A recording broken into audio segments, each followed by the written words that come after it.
नमस्कार. आपलं चौथं प्रकरण महाराष्ट्र सहकारी संस्था कायदा 1960 या प्रकरणातील सहकारी संस्थेच्या सभा या भागाचा आपण अभ्यास करीत आहोत. मागच्या तासिकेला म्हणजे मागच्या व्हिडिओच्या माध्यमातून आपण सहकारी संस्थेच्या ज्या सभा आहेत, वेगवेगळ्या सभा, त्यातील अधिमंडळाची पहिली साधारण सभा किंवा नियामक सभा या सभेबाबतची माहिती घेतली. आज आपण दुसरा प्रकार म्हणजे अधिमंडळाची वार्षिक सर्वसाधारण सभा याविषयीची माहिती घेणार आहोत. विद्यार्थी मित्रांनो, अधिमंडळाची वार्षिक सभा किंवा तिला सर्वसाधारण सभा असं म्हणतात. इंग्लिशमध्ये ॲन्युअल जनरल मीटिंग असं म्हटलं जातं. अधिमंडळाची वार्षिक सभा ही संस्थेच्या दृष्टीने अतिशय महत्त्वाची असते. अधिमंडळाची वार्षिक सभा कशाला म्हणायचं किंवा तिची व्याख्या जी आहे वार्षिक सभेची ती आपल्यासमोर स्क्रीनवर आहे. काय आहे ही व्याख्या? महाराष्ट्र सहकारी संस्था कायदा 1960 हे नेहमी लक्षात ठेवायचं. आपल्या महाराष्ट्रामध्ये सहकारी संस्थांना जो कायदा लागू आहे तो कायदा म्हणजे महाराष्ट्र सहकारी संस्था कायदा 1960. या कायद्यातील कलम 75 नियम 60 नुसार सहकारी संस्थेचे आर्थिक वर्ष संपल्यानंतर जी सभा बोलविली जाते तिला अधिमंडळाची वार्षिक सभा असे म्हणतात. सहकारी संस्थांचं आर्थिक वर्ष केव्हा सुरू होतं आणि कधी संपतं याबाबतची माहिती मी तुम्हाला याच्यापूर्वी दिलेली आहे. मागच्या वर्षी ही माहिती तुम्हाला मी दिलेली आहे. तुमच्या माहितीसाठी परत एकदा सांगतो की सहकारी संस्थांचं आर्थिक वर्ष हे 1 एप्रिलला सुरू होतं आणि ते 31 मार्चला संपतं. तर 31 मार्चला आर्थिक वर्ष संपल्यानंतर, इथं व्याख्येमध्ये शब्दप्रयोग केलेला आहे ना, आर्थिक वर्ष संपल्यानंतर म्हणजे 31 मार्च नंतर जी सभा बोलविली जाते महाराष्ट्र सहकारी संस्था कायदा 1960 कलम 75 नियम 60 नुसार तिला म्हणायचं सर्वसाधारण सभा किंवा अधिमंडळाची वार्षिक सर्वसाधारण सभा. ओके. ही सभा केव्हा बोलवितात तर सहकारी संस्थेचं आर्थिक वर्ष संपल्यानंतर म्हणजे 31 मार्च नंतर. पण ही सभा 31 मार्च नंतर ताबडतोब बोलवता येत नाही, इमिजिएट बोलवता नाही येत. कारण 31 मार्च नंतर संस्थेचे जे वर्षभरातले जे हिशेब आहेत आर्थिक व्यवहारांशी संबंधित ते पूर्ण करावे लागतात. त्या हिशेबांचं लेखापरीक्षण करून घ्यावं लागतं, ऑडिट करून घ्यावं लागतं. आणि त्यामुळे हे हिशेब पूर्ण करणं, ऑडिट करून घेणं यासाठी कायद्याने काही दिवस, काही महिने दिलेले आणि त्यानुसार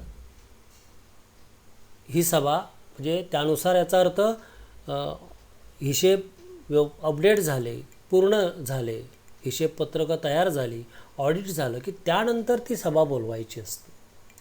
पण जास्तीत जास्त 30 सप्टेंबरपर्यंत, 30 सप्टेंबरच्या आत ही सभा बोलवली गेली पाहिजे. म्हणजे 31 मार्च नंतर सभा बोलवता येते, मात्र 30 सप्टेंबर पूर्वी ती बोलवली गेली पाहिजे. 30 सप्टेंबर नंतर सभा बोलवता येत नाही. अर्थात त्यासाठी वेगळ्या तरतुदी आहेत. ओके. तर तुम्ही एवढं लक्षात ठेवा की 30 सप्टेंबरपर्यंत ही सभा बोलवता येते, आर्थिक वर्ष संपल्यापासून. सभा कोण बोलवतो? तर अर्थातच व्यवस्थापन समिती ही सभा बोलवते, अध्यक्ष व व्यवस्थापन समिती. किंवा उपविधीनुसार प्राधिकृत केलेली व्यक्ती. याचा अर्थ असा आहे की व्यवस्थापन समितीनं ही जर सभा बोलवली नाही, काही कारणास्तव होऊ शकतं असं, तर संस्थेच्या उपविधीमध्ये, संस्थेच्या घटनेमध्ये ही सभा कोणाला बोलविता येईल, कोण बोलावू शकतात हे नमूद केलेलं असं, त्यांनाच ती बोलवता येते. म्हणजे सभासदसुद्धा मागणी करू शकतात, निबंधकांच्याकडे तशी तक्रार करू शकतात की सभा बोलवलेली नाही आहे, ती सभा बोलवण्यात यावी. मग निबंधक संस्थेच्या व्यवस्थापन समितीला तसे आदेश देतो आणि तरी व्यवस्थापन समितीनं ती सभा बोलवली नाही, तर मग आपल्या प्रतिनिधीमार्फत निबंधकाला सुद्धा एखाद्या सहकारी संस्थेची वार्षिक सभा, एखाद्या संस्थेच्या अधिमंडळाची वार्षिक सभा बोलवता येते. पण जनरली ह्या फार टोकाच्या गोष्टी आहेत. पण जनरली संस्थेची व्यवस्थापन समिती जी असते, अध्यक्ष आणि व्यवस्थापन समिती,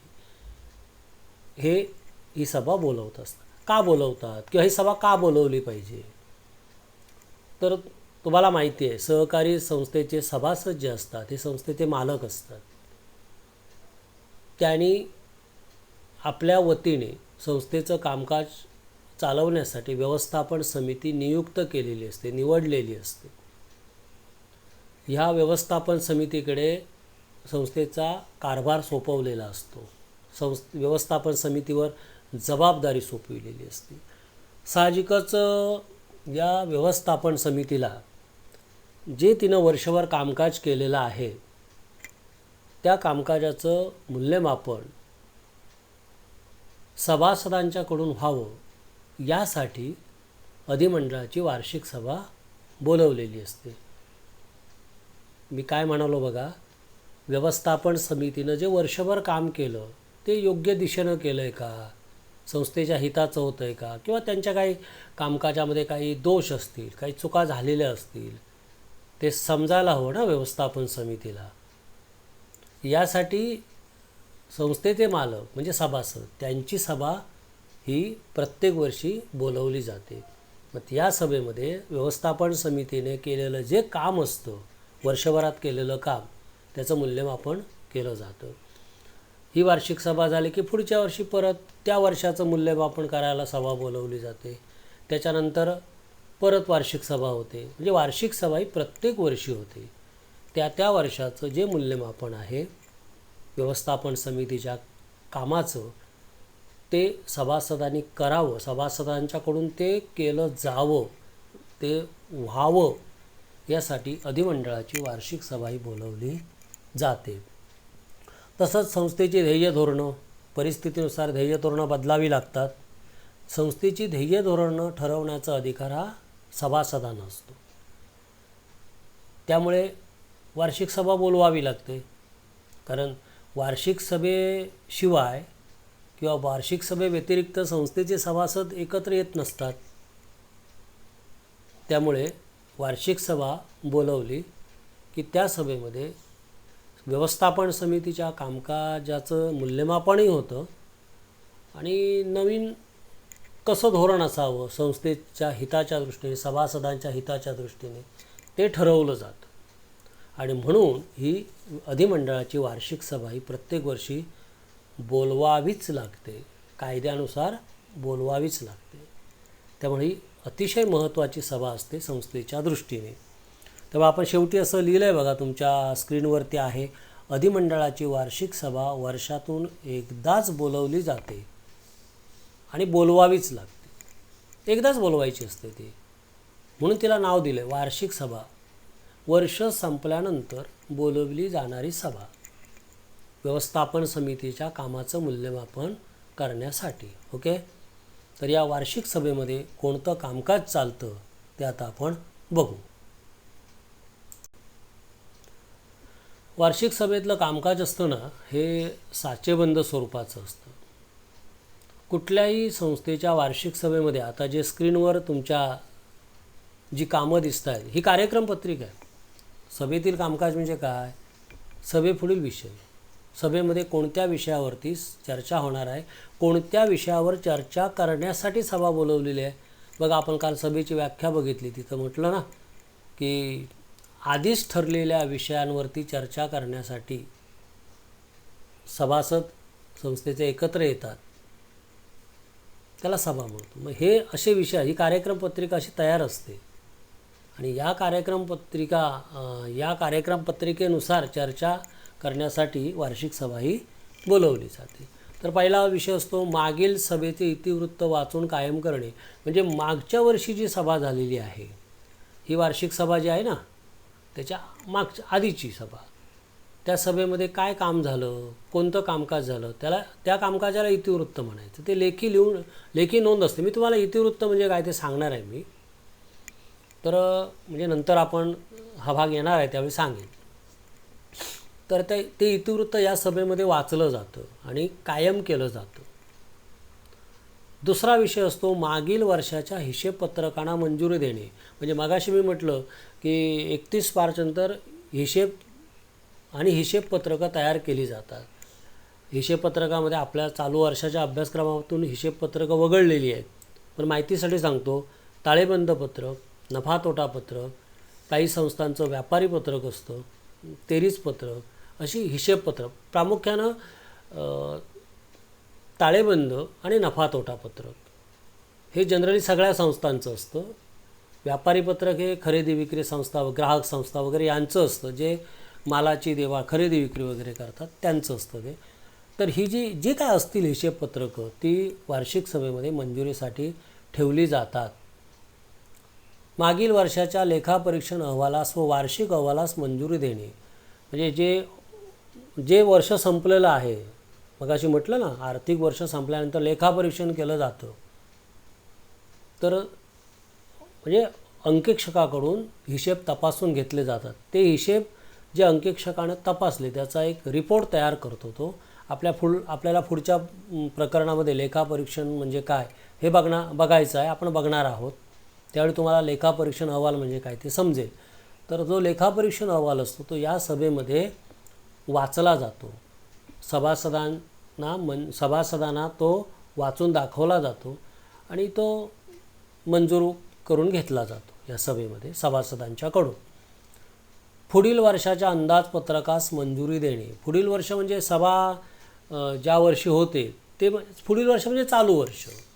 31 मार्चला संपलं ते मागील वर्ष. आणि आत्ता जे आहे सभा समजा 15 सप्टेंबरला बोलवली असेल तर हे चालू वर्ष, करंट इयर.